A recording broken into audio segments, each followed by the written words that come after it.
whatever I do has to have some ingredient of me helping people have adventure, because I believe that when people are having an adventure, they're the most true version of themselves. They're excited, they're scared, they're all these real emotions, they can't hide them.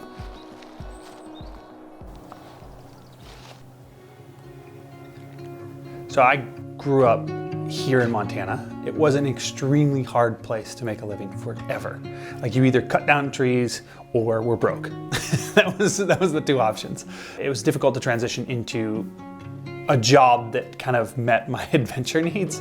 I basically spent my 20s thrashing, like trying to figure out what I wanted to do. So I tried a ton of different jobs, everything from like a motorcycle salesman to, construction worker. I started working with Instagram photographers to promote the vacation rental business here in Montana because it was a natural fit. We had a beautiful place to talk about. The more people who came here, the more people needed to stay in places. And at the same time, Alex had given me like his spare camera and said, hey, why don't you shoot some photos? I think you probably like it. And it turned out that I had a knack for shooting photos.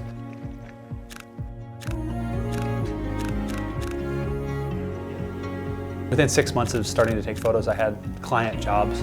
I had a lot to learn.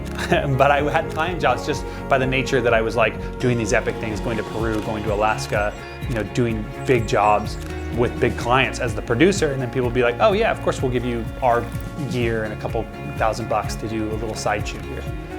As my wife and I started talking about it, we realized that our goals didn't include massive houses or massive money or all sorts of things. It really just included travel and more time doing adventures with our family. And I was like, oh, this is a great way to do that. The thing that I always try and focus on is like a real feeling of excitement. Like, I don't want to shoot a photo of it if I'm not actually excited to be there. I want it to be a real moment, that I'm not just shooting because it's pretty. I'm trying to build a record of having lived a life that I want to live.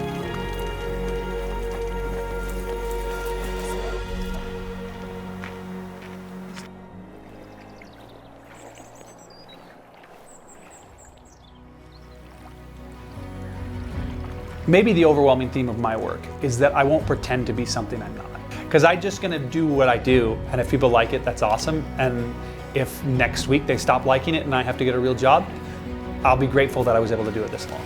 Like, I feel so lucky to be able to do what I do, live where I live, and hang out with who I hang out with, that if it all ended tomorrow, I wouldn't fight necessarily to keep it. I would just be grateful that it happened.